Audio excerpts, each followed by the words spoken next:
Welcome back. This is Newsfile. It's your most authoritative news analysis platform, and here on Newsfile, as always, we put Ghana first.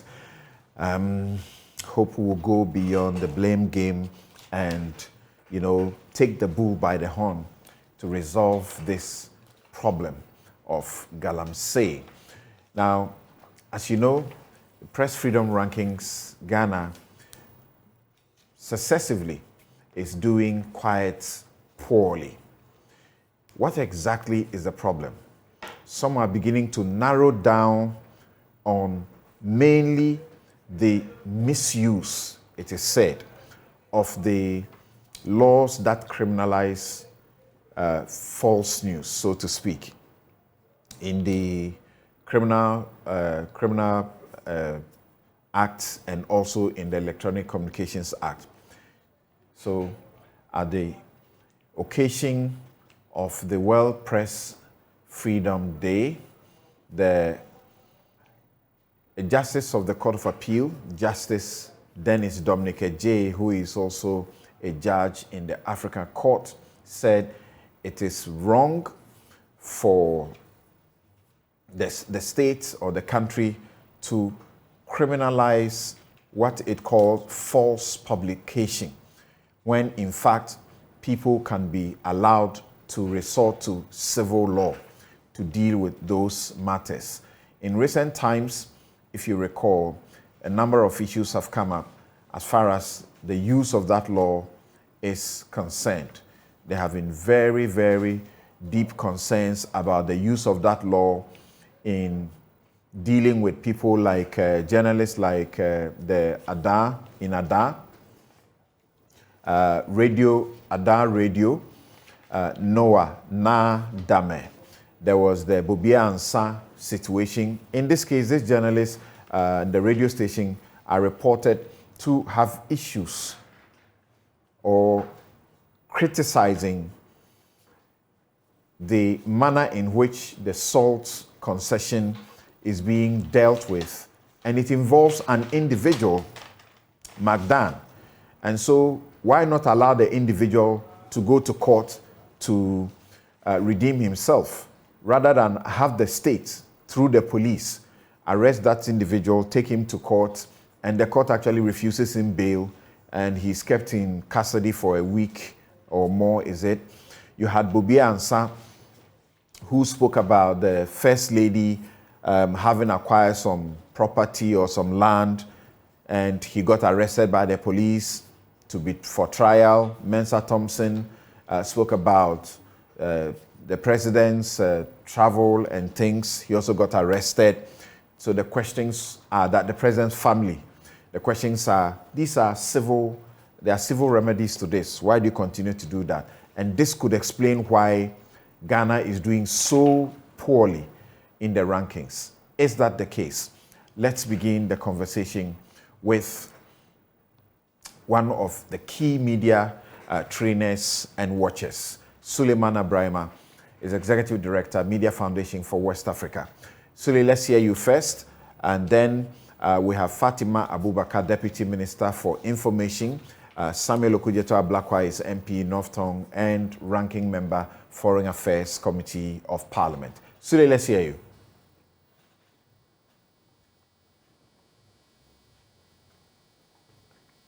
Minister and my friend, Honorable Samuel Okudzeto-Ablakwa. I think what is happening on our press freedom front is certainly something that is quite disturbing, given the history of Ghana when it comes to press freedom. Over a certain period of time, we were either second, third in Africa, and in fact, in 2018, we were #1 in Africa. So to now get to a situation where globally we are ranked in the 60s, it's something that is certainly a worrying development. And it is also particularly so because, to a large extent, the state of your press freedom reflects the state of your democracy. And so if you have a situation where press freedom is deteriorating, then certainly what is happening is that in terms of the quality of your democracy, there is also something fundamentally going wrong. I think the reasons why Ghana is doing quite bad on press freedom over the last couple of years, the reasons are quite many. You've cited the application of the law on publication of false news. But I would fundamentally say that the problem is because we have a government that has been living in some self-denial. You present the facts and it is denied. And one can make mention of a number of instances. So we kept warning, we kept ringing the alarm bells that, look, press freedom conditions are getting bad in the country. And this was way back in 2019, that we need to begin to do something about our press freedom conditions. We were repeatedly told, no, that is not the case. To a point where the president himself now decided to reduce the whole issue to a debate about whether or not journalists can be criticized. Because he says, look, we are crying over press freedom because journalists don't want to be criticized. When they are criticized, they term that, an attack. So it got to a point where you had party officials, political appointees, referencing that statement and saying, oh, journalists, they think they cannot be criticized. When you criticize them, they say you are attacking them. Now, apart from that, even 2020, early 2020, the Bobia Ansa incident had happened, and a few others had happened. And again, we started ringing the alarm bells. And we had one of the advisors, the presidential advisors of media, Madam Elizabeth Ohene, actually writing a piece, literally attacking the Media Foundation, accusing us of being biased against the government for saying what we are saying, including an interview that I had done with the BBC, talking about the state of our press freedom. 2 days later, the Reporters Without Borders ranking was released, and Ghana had dropped from its 30th position to the 60th position. Now, when that happened, the expectation for me was to say, look, what can we do as a country? Let's accept what has been reported and then diagnose the problem and take steps to remedy the situation. What did we hear? We heard government officials talking about, oh, the drop was because they had changed methodology. Oh, they said it was the economy that was the problem. As if the methodology that was used for Ghana was different from what was used to put Burkina Faso, put Sierra Leone, put the Gambia, put Cote d'Ivoire ahead of us. It was the same methodology that was used. And to talk about the economy, certainly Ghana's economy, yes, we are in difficulties, but the media economy in Ghana cannot certainly be compared to the situation in places like Sierra Leone, the Gambia, Burkina Faso, which has far smaller economy that can support the media. So the problem really is about a government that is not prepared to, accept the facts and then we deal with it. But something, the last point I would want to say is that, and I would just basically want to repeat what President Akufo-Addo said, then candidate Akufo-Addo, in 2011, when the law on publication of false news had been used to invite Ato Kwame Nadazi, then with Multimedia Group, and Nana Adumako Befi, who had claimed on top radio that the fire incident at former President Rawlings' house was an incident of arson. So these were the two incidents that the police had gotten involved. But in relation to those two incidents, President Akufo-Addo said, and I quote him, that despite the repeal of the criminal and seditious libel laws, media freedom is threatened by some of the arcane laws still in our statute books. Then he says, this has become particularly apparent since the government of the National Democratic Congress assumed office in January 2009 after winning the 2008 general elections. Bereft of the convenient tools of criminal and seditious libel laws, the ruling government has had to comb through the criminal code to seize upon the offense of offensive conduct conducive to breach of the peace and the sister offense of publication of false news likely to cause fear and alarm to the public. He described this as, and I quote him, a desperate attempt to keep in check robust media by the government.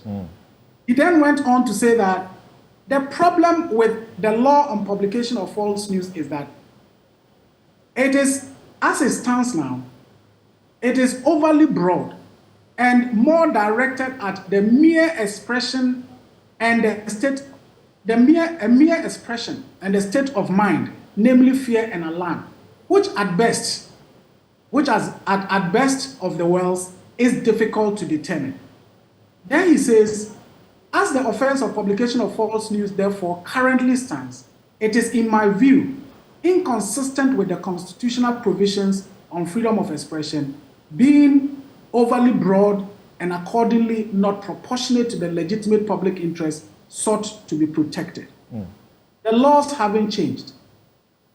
Curiously or ironically, the man who was saying this in 2011 today is the president of our country.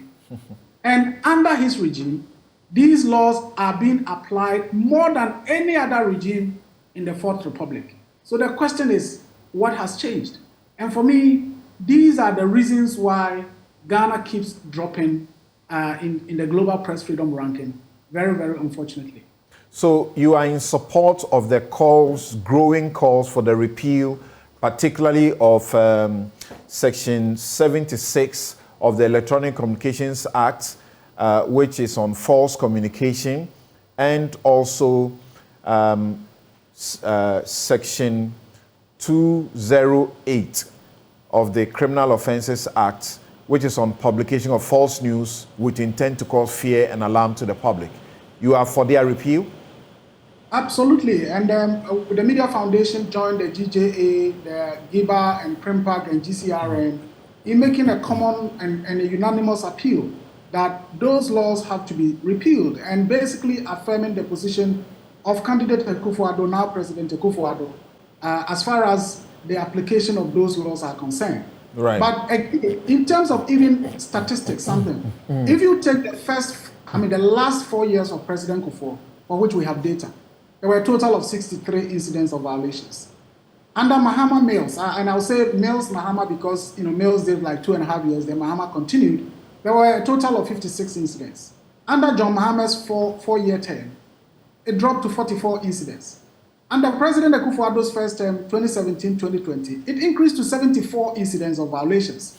And then 2021-2022, 36 so far. We haven't included what has happened over the last 4 or 5 months of this year. So if we're talking about 2 years and it's 36, then perhaps it's going to be almost around the same as what briefly tell us about the nature of these incidents that you refer to. So generally, we track attacks on journalists. We track arrests and quite often arbitrary arrests, such as what we've been witnessing. The use of the application of the law on publication of false news, and in most instances, is about a defamatory or alleged defamatory statements being made, and then journalists are picked up. We are talking about storming media houses. We are talking about confiscation and seizure of equipment. And we are talking about destruction of equipment and all those kinds of incidents that journalists are often involved in. And then the whole question about impunity, where people are attacked, abused. You can talk about Latif Idris. You can talk about other journalists who have been abused, and Swale, till date, nothing is happening. So these are the incidents that we have been tracking, and it's been consistent. But under this government, we'll be told, oh, if somebody goes to the sports stadium and then a spectator beats up a journalist, why would we say that is something that the government should be blamed for, and so on? But it's always been the case. But that's a legitimate question. What should the government be doing about such a situation? You see something? I don't think that anybody would say that, Honorable Opon Nkrumah or Honorable Fati is the one who abused a journalist, for which reason we blame the government. It is about the government's actions or inaction towards these things. And that is why globally, there's a whole debate about impunity. I cannot enforce the law. It is literally government. And so when we talk about government also, certainly we are not talking about President Akufo-Addo and his cabinet alone. It's about state agencies and state institutions.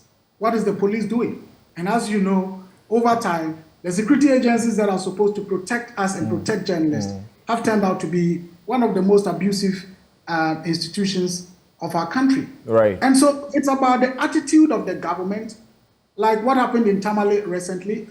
The ministry has condemned the incident. Yesterday, I read that the IGP has given an assurance that actions are going to be taken. Yes, those are the steps that you want a government to take to ensure that, or to demonstrate that it is really serious about the issue of protecting the media and press freedom for that matter.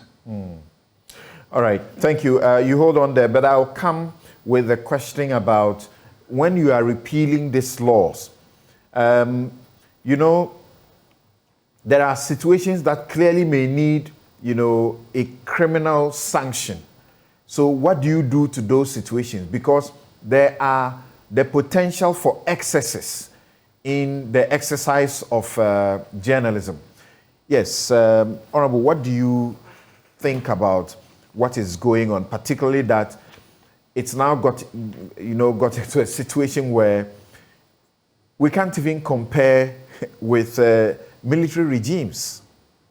No, this is definitely worrying. Good morning to you, to the panel, to all distinguished listeners and viewers of Newsfile. As ranking member on the Foreign Affairs Committee, any international assessment that does not put Ghana in good light disturbs me.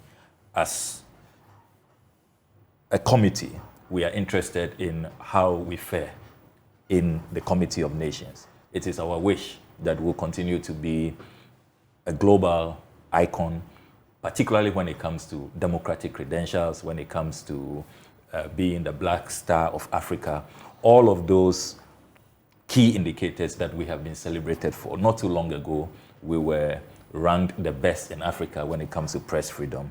And we have been celebrated. Many countries have been asked to emulate our example. So if in recent years we see that there is a decline, we must all be worried. I agree with Suleimana that this is a matter that the government must take ultimate responsibility. That has always been the case. When other presidents have been in charge, if we do well, they take credit. They themselves are in a hurry to put it in their major speeches and to take all the plaudits that come with it. They bask in it.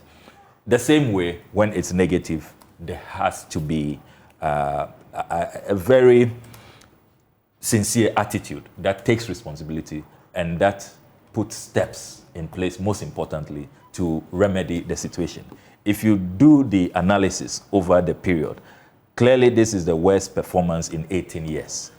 Since 2005, we have not scored this level. 62. We've slipped more than 30 places. We are doing worse than countries that used to look up to us not too long ago. Military regime, Burkina Faso, Mali, Sierra Leone. This certainly does not make for glorious reading. And you look at the examples that have been cited, and you really cannot question the methodology. You cannot, as it were, impeach the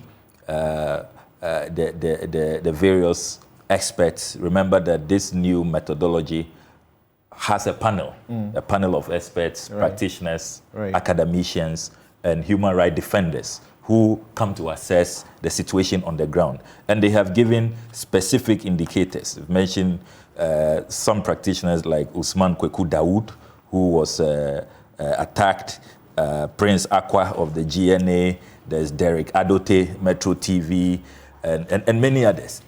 And then they also remind us of Ahmed Hussein Swale, who 4 years on, there is no justice for him, no update, no prosecution, nobody has been identified. Certainly that kind of ecosystem will continue to militate against our upward rise. So we have reached a point where the government of the day must take responsibility.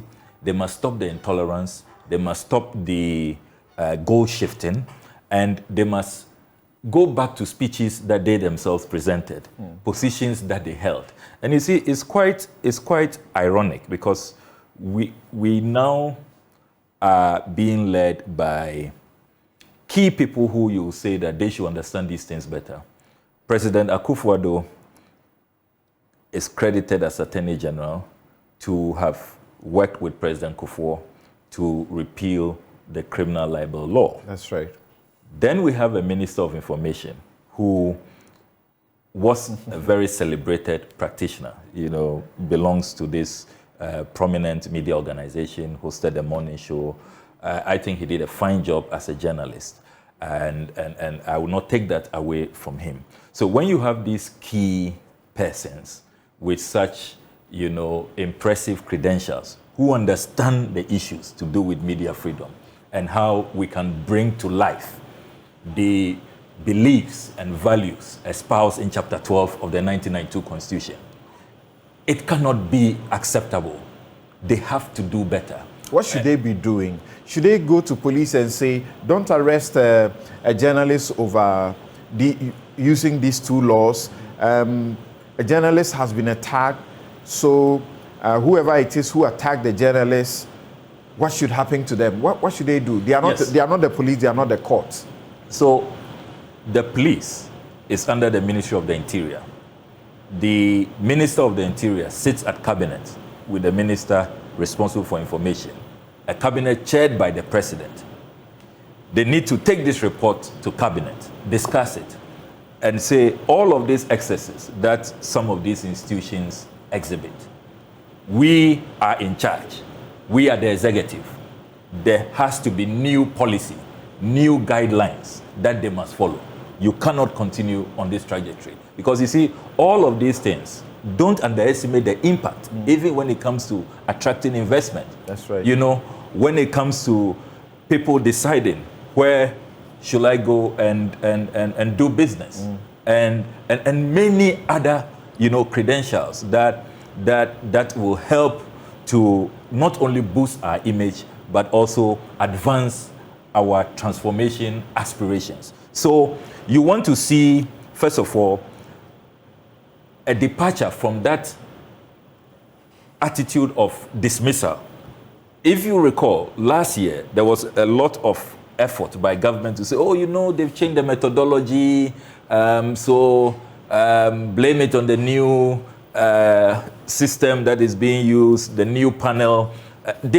I was not impressed. You see, there are too many occasions that this government, instead of just taking responsibility and saying that, look, this is the same yardstick, same measuring rod for all countries. How come other countries are doing better than us? What are they doing?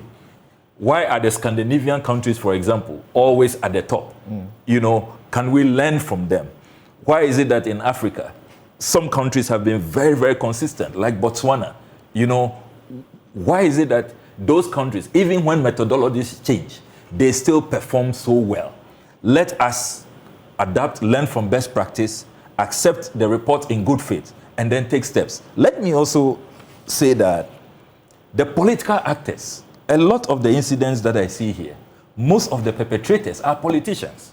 And here, the University of Ghana State of the Media report confirms what the Media Foundation for West Africa has been reporting over the years.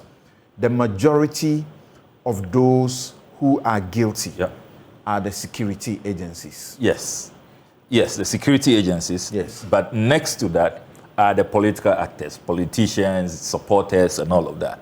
And we have to identify all of these persons and take action. I want to see, for example, a statement that is put out at the very top by the president, because we know he understands these issues. Okay. He says we should give him credit. I remember at some point there was even a tussle whether the credit should go to him or it should go to President Kufuor. I would say that it always goes to the leader, even though he was Attorney General, so he should also share in that. But let's not be petty. Let us say that the president himself should speak to this, because this decline is the worst decline. If you look at he should be saying what? He should say that clearly there is the need for urgent reform.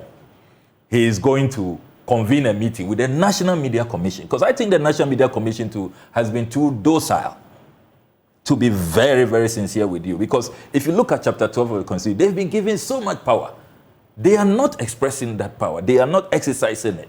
So they should have a meeting, call all stakeholders, get the heads of all of these security agencies who are the center of the violations. Minister for the Interior, Minister for Defense, the National Security Minister, and that National Security Enclave. They have been the worst perpetrators. I mean, I don't want to begin from Joy FM victims to City FM victims and modern Ghana victims and all of that. It's too early to depress Ghanaians. So they should be convened, and then there should be fresh guidelines, new impetus. Because look, even the presidents, when was the last time? They only advise when was the last and make time, suggestions to these institutions. It cannot compel them. When was the last time the president engaged the media? What happened to his regular media engagements? If he was still doing that, I'm sure you and your colleagues will be letting him know how you feel, the climate, the likes of Manasseh, who not too long ago had to be whisked out of the jurisdiction for safety. They will be telling him in the face. He must restore that. Why has he stopped that engagement? It's been a very long time since the president engaged the media. That's wrong. It's not acceptable in a democracy. The president must take questions from journalists. He must meet journalists. Well, they tell you that when he travels around the country, he goes to local media stations for interviews. That's not good enough. That is not good enough. That cannot replace, a more formal engagement. Do you share in the growing calls now for these two pieces of legislation to be repealed? Absolutely, because it is now emerging that those pieces of legislation are negating the gains that we all derived from the repeal of the criminal libel law, totally eroding those gains. So we should consider it seriously. I mean, and when you have the very respected, fine jurists, like said Dennis Ejay, leading this charge. I mean, who am I? I mean, he's somebody I hold in very high esteem. Right. You read his books and you are out by his intellect. So I definitely will support that call. Right. Justice Dennis Ejay says the repeal of the criminal libel laws in Ghana by the Criminal Code, Repeal of Criminal Libel and Seditious Laws Amendment Act 2001, Act 602, including negligent and intentional libel, was an improvement in the freedom of expression space to leave defamation to be determined by the courts instead of using imprisonment as threats to freedom of expression. He said that one of the main aims of placing restrictions on freedom of expression was to safeguard territorial integrity, public safety, and national security. As far as he is concerned, he says he calls the two laws two ugly sisters of the criminal libel law which need to be addressed.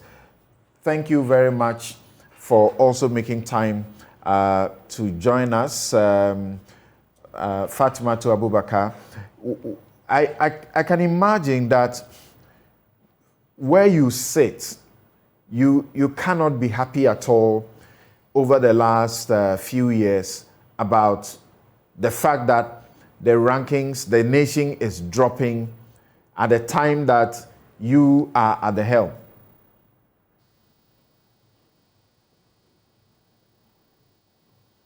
Hello, Fatih. Please unmute your mic. Please, can you hear me now? Yes, please. Samson, good morning to you and to your listeners, and of course to my brother Samuel Okujeto and also to my brother Suli.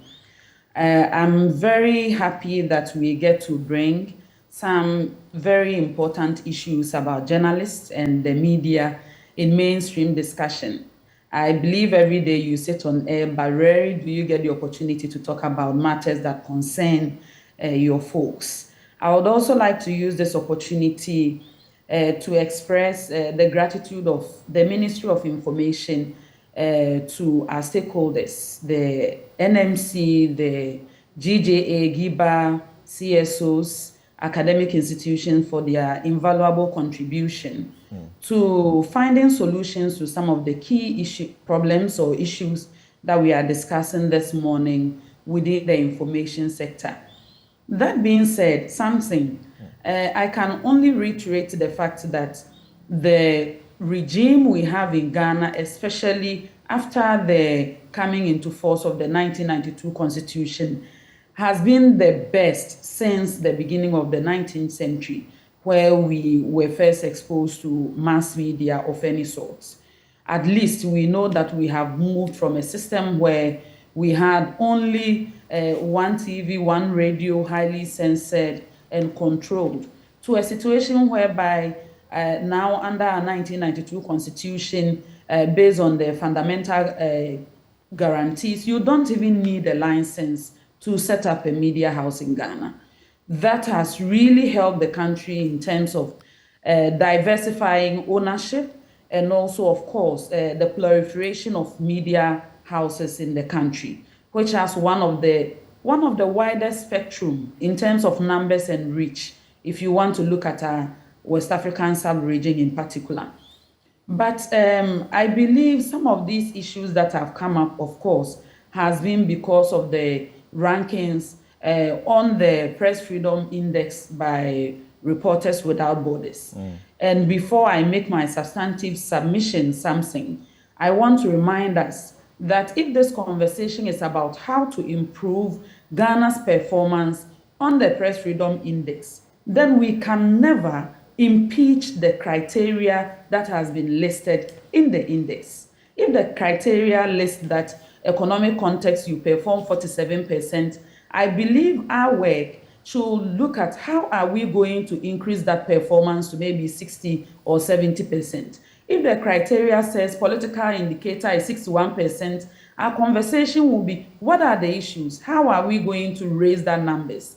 We cannot legitimize the reports and then, on the other hand, impeach the criteria listed in that report and now attribute our own reasons for the performance of Ghana on the Press Freedom Index. I heard my brother Sule talk about the fact that, oh, the same criteria is used for other countries. Why are they doing better than us? Let me remind you that until 2021, the key indicators of the report included pluralism. It included your legislative framework, of course. It also had a component about safety. And on that basis, if you had taken a country like Niger that has only 15 media houses to Ghana that has over 400 media houses, by our share numbers, we will beat about 6 at least or 7 of the countries that are listed ahead of us, that we are now in the 9th position. But I believe it is in good faith that they realize that let us not look at the cosmetics, let us not look at just the numbers, but let's dig into the issues that affect the performance of journalists in the country.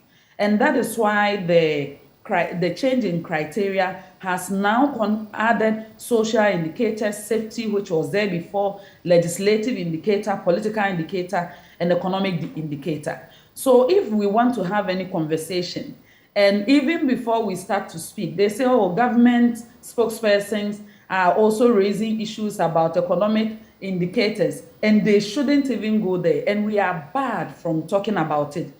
Let me assure you something, that we may even add 1 or 2 figures to the other indicators, but if we should come back in 2024 and the welfare of journalists have not improved, and the economic indicators are still at 47 or even lower, we may not perform any better. That being said, I share in the concerns that are being raised about Section 76 of Electronic Communications Act, and of course, the combined effect of Section 207 and 208 of the Act 29. Personally, I have expressed this point on several platforms and even on panels that I believe my brother Sule and I have shared. And my position has been that I believe civil remedies should be sufficient for dealing with false publication by any journalist. I believe so. I strongly believe so. That being said, the state or state agencies do not have capacity to sue for civil remedies. When there is a situation where a journalist is clearly reckless and their recklessness threatens the state or an agency, what then shall we do if we repeal these laws? Samson, I am coming to that. I was talking about my confidence in civil remedies in that angle. I'm now coming to the provisions specifically under the Criminal Offences Act at 29. Samson, if you look at the category that provision comes under, it talks about the breach of the peace. As a lawyer, my impression is that those provisions were not put there necessarily to refrain journalists or to stop the work of journalists. It applies to even civilians who publish false news. And look at the mega trends that we are experiencing globally and also in the case of Ghana. When we talk about publications these days, we are not even talking about only journalists. Now we have bloggers, vloggers, we have influencers, individuals whose clout and following and reach by their sheer capacity to distribute to masses beyond the borders of Ghana, whose reach are even bigger than maybe a half of the media houses in Ghana in terms of their market share. And these are facts. If you look at the share numbers of the performance of people who have millions of following on social media and they publish something and all you see is over, even sometimes the views are in excesses of 10, 20 million, sometimes even more than the adult population we have in Ghana. That should also tell you that the prominence or the notoriety of some of these publications have reached levels that they are so injurious that people who are affected by them or complainants will be forced to choose the most biting measures to address some of these publications or infringements. Okay. Because Samson, take it from me, even from someone from my generation, I can confidently tell you that maybe 2 decades ago, we didn't have anything like something going viral. If it had to do with the traditional media alone and journalists who operate within that space, at least they have some editorial policy, they have something which has to do with verification and all that. Samson, seriously, if you look at the regime today, that is not what's happening. People can merely just go to someone's tweet, pick the tweet and make a story out of it and retransmit, and it's all over the place. And for all you know, it will find its way. It's refreshing to hear you say, Fatih, that personally you support the repeal of these laws that Justice Dennis Ejie referred to as the two sister ugly laws of libel. But Samson, please, those are not my words. Let me remind you. No, I didn't say those are your words. I didn't say those are your words. I refer to Justice Dennis Ejie. He is the one who describes them in the manner I just referred to. He describes them as the two ugly sisters of criminal libel. Now, you support that. What I said was that I believe civil remedies are sufficient in dealing with journalists who publish false news. So personally, you would want the two repealed. Personally, I would want the two to be looked at. When I talk about being looked at or amended, what I'm talking about is that we are saying that it is not only journalists who are affected by these laws. If we are saying that there are instances that the only available solution is criminal action, how are we able to divorce the operations of journalists from the general laws that are supposed to affect, let's say, a pastor or imam? So what will you say? What will you say that you have done? You have done in your office as the information ministry to engender some, or to sort of give advice for police or the security to avoid the abuse that they are engaged in, particularly using these two laws?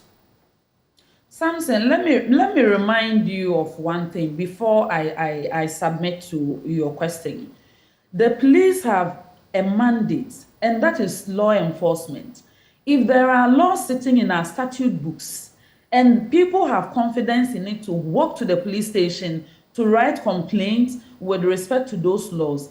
It will be unfair that when they implement those laws, the lawmakers like Honorable Okujeto, the executive like myself, and other stakeholders will now turn around and say, why did you implement those laws?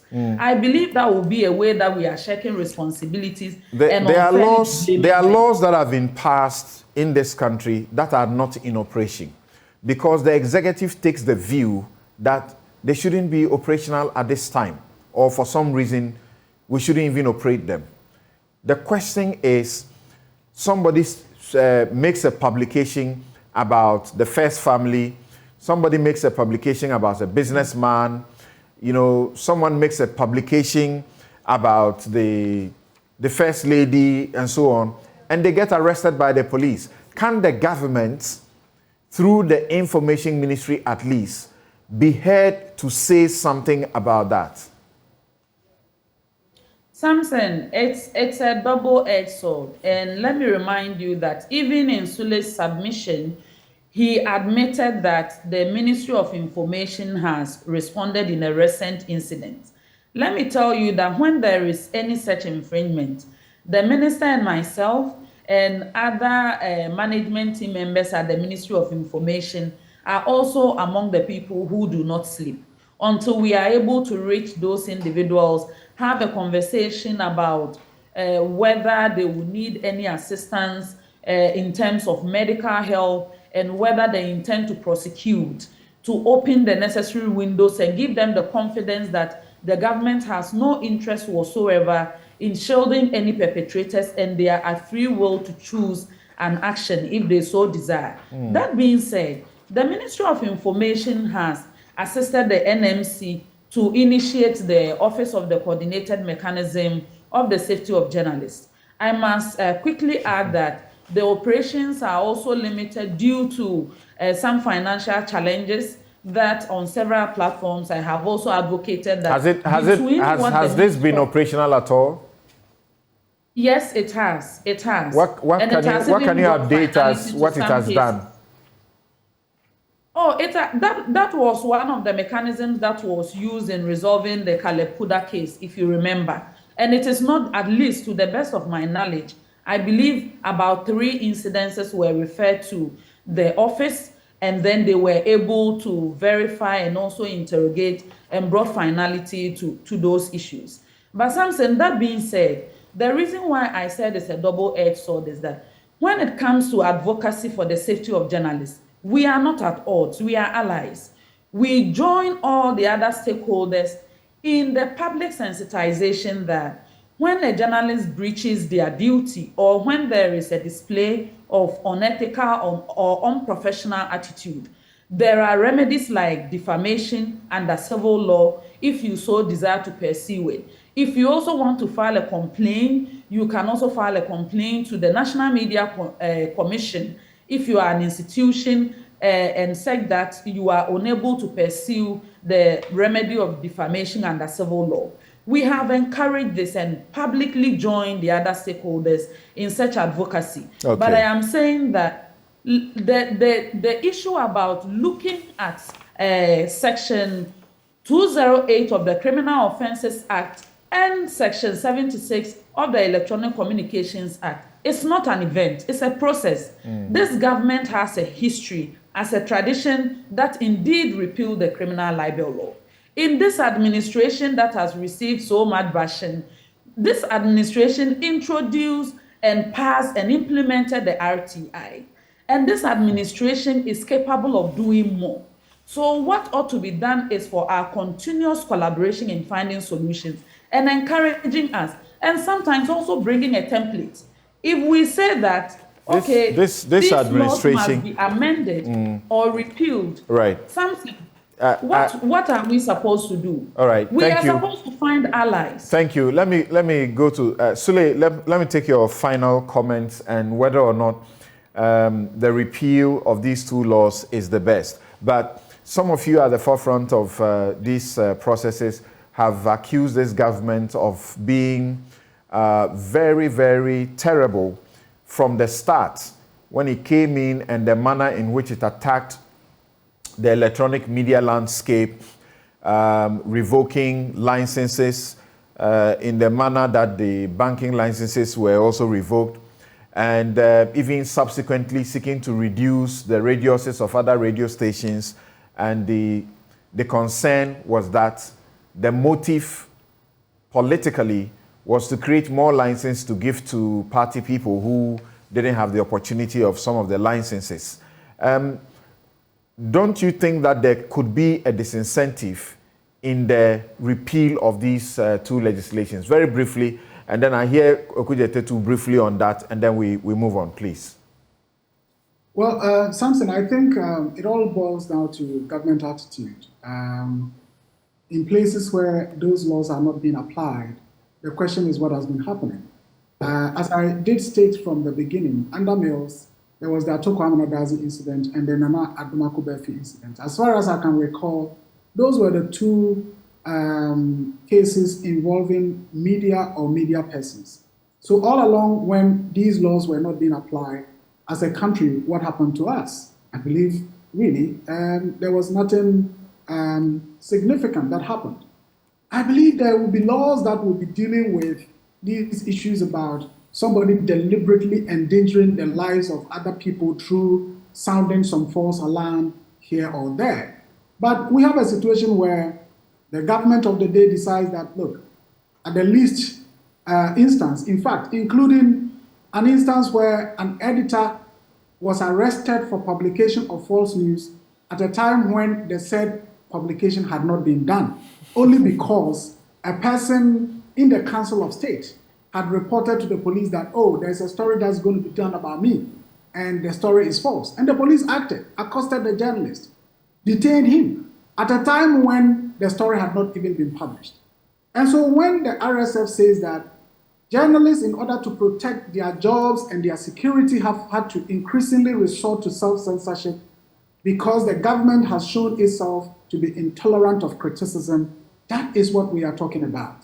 And other countries like Sierra Leone, over the last 3-4 years under Julius Maada Bio, there has been consistent improvement in Sierra Leone. And what has been done? The government has clearly shown its attitude towards promoting press freedom, including even allocation of resources to support the media landscape, supporting the Journalists Association, supporting the regulatory body, and all of that. If you take Guinea, even Guinea under military rule, what the military folks have done is that they've doubled the annual allocation to the media organizations, seized certain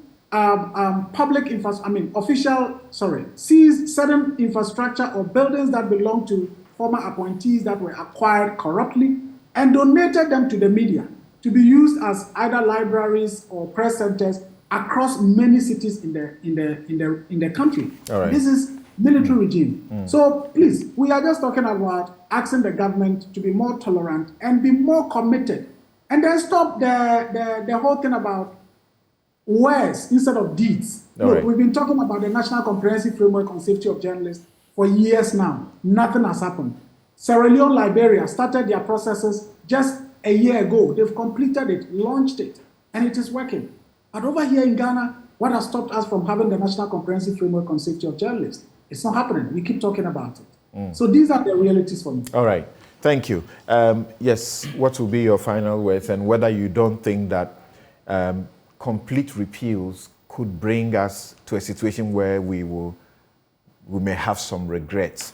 At a point, the government was preaching responsible journalism that suggested that, well, if journalists are being attacked and so on, it is because they are being irresponsible. So they should be responsible, and those attacks will cease. I totally disagree with that assertion that journalists are being irresponsible and so should be attacked. No amount of irresponsibility should justify an attack. Nobody takes the law into their own hands under a regime of rule of law. The law must be allowed to work. People must respect other people's civil liberties. And let me state that I believe that in this country we have adequate laws to deal with any threat that we perceive. I must also submit that it's all about commitment, action, and not just talk and posturing. How many years have we been talking about passing a broadcasting law? I listened to the lamentations of a broadcasting bill of 2010 of my good friend, the Deputy Minister for Information. All of these matters. It's clear that a fast-moving media landscape in a digital era has clearly outpaced all these ancient laws and even the lack of regulatory regime. Let us work assiduously to pass a broadcasting law that will deal with all of these things. Now people can be in any other jurisdiction and broadcast into your country, and you can't do anything about it because we simply don't have the legal regime. So let's work on passing the broadcasting law, and we can deal with all of these excesses that we complain about. The schism between the NMC and the NCA, they are working out cross purposes. I mean, shouldn't we be talking about rationalization, having some reforms? The NCA is better resourced. The NCA has more powers to deal directly with, electronic media. The NMC doesn't have those powers. Yes. So you reassess the two institutions, do an evaluation, and see how you achieve some nexus, some measure of a sort, and they work together. Finally, let me say that listening to the Deputy Minister carefully, we are being sent back to last year's issues they raised with the new economic indicator. I see that matter really worries the government. But you see, the government is not being very nuanced and looking at the other side. These economic indicators we complain about, that journalists are not being taken care of and all of that. We all know in this country that government is the biggest source of revenue for the media. Take media organizations or newspapers that are pro-government and see the adverts that they get. Everybody is advertising, all the state institutions. So is this same government and across regimes? So when NDC is in power, I want to be very objective about this. You see that certain media organizations will do well, will get all the adverts and all of that. Then when it changes, can't we have a way where this is stopped? There's a certain equilibrium, a balance, where regardless of which party is in power, the adverts flow, so media houses are resourced, and then their management can take care of the journalists. Then this economic indicator headache will have been addressed. So there's also a role that government, a major role. I mean, they are only looking at media owners, media managers, starving journalists, but they are not looking at their own conduct. How? In this country, some CEOs can lose their job because they allowed an advert from their institution to go to an opposition media organization. So when it's the taxpayers' money that was used, it's the taxpayers' money. Anyway, so those are some of the things we need to do. Thank you.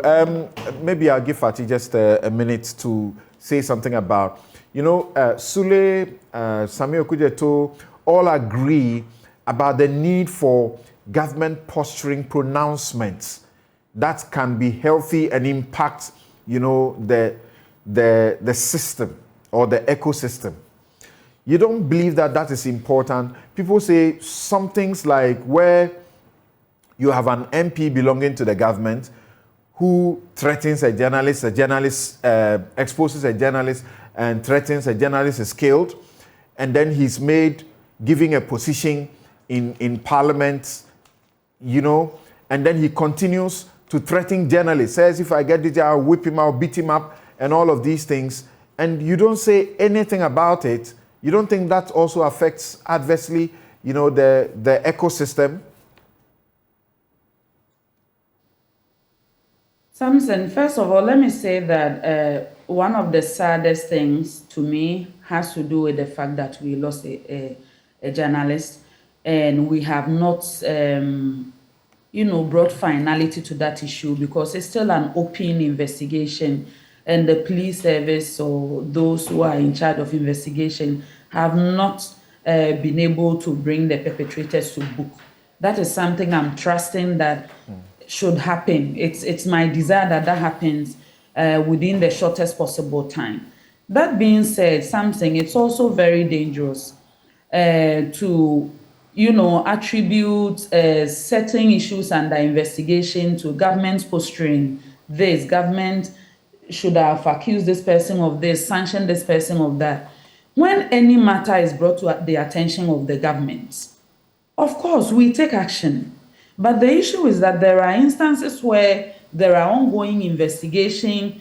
You don't want to come out and say something that may be completely off the investigation and even deteriorate the kind of inroads or efforts that the security agencies are doing. That is why you, as a lawyer, certain issues that are either being investigated or before the court, you may even advise a client to refrain from commenting until such a time that we are sure and confident of the information that we are putting out. So I can only use this opportunity to add to the various calls on the police service to do their best and expedite investigation into the murder of Ahmed Swale so that we can bring justice to the family, to the fraternity, and to the good people of Ghana. Okay. That being said, if you will spare me 30 seconds, I would like to respond to quickly to some two issues that were raised.